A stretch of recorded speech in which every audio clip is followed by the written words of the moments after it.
अस्सलामुअलैकुम, मैं सूफिया मलिक और आप देख रहे हैं PKN न्यूज़। सबसे पहले सियालकोट थाना मोतरा में तैनात ASI तौकीर अशरफ ने जिस्म फरोशी के इल्ज़ाम में गिरफ्तार मुलजिमा नूर फातिमा को तफ्तीश के बहाने मुबैना बदतरीन तशद्दुद का निशाना बनाकर मुलजिमा को अपनी जिनसी हवस का भी निशाना बना डाला। District bureau chief Sialkot Mohammad Irfan की इस रिपोर्ट में मुतासरा खातून ने तौकीर अशरफ की ज्यादती का मेडिकल हासिल करने के लिए इलाका मजिस्ट्रेट फैसल मजीद सिविल जज डस्का, जबकि district police officer Sialkot Hassan Iqbal को थानेदार के खिलाफ महकमाना इंक्वायरी करके उसके खिलाफ कार्रवाई करने के लिए दरख्वास्त दे दी।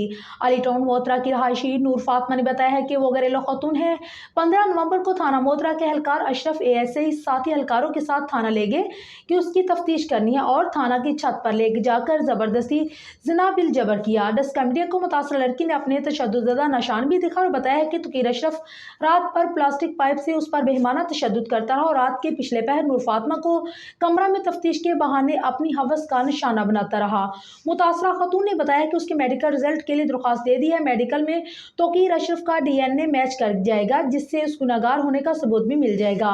नूर फातिमा ने बताया है कि तौकीर अशरफ आए दिन उनके घर आता रहता है और उसके साथ जबरदस्ती जना करते इनकार करने पर उसे ब्लैकमेल करता रहता है, लेकिन इस रोज उन्होंने तौकीर अशरफ के साथ मुंह काला करने से इनकार कर दिया, जिसके बायस तौकीर अशरफ ने उन्हें घर से उठा लिया। यह सारी रात तशद्दुद करता रहा और फिर उनके साथ जना बिल जबर करता रहा। मुतासरा खातून का कहना है कि IG पंजाब तौकीर अशरफ को अच्छी कारकर्दगी पर प्रमोशन के साथ तारीफी सर्टिफिकेट देते हैं, तो वहीं उसकी काली करतूत भी देखे। मुतासरा फातिमा ने वज़ीर आला पंजाब मोहसिन नकवी, IG पंजाब और RPO गुजरांवाला से नोटिस लेते हुए इंसाफ का मुतालबा किया है।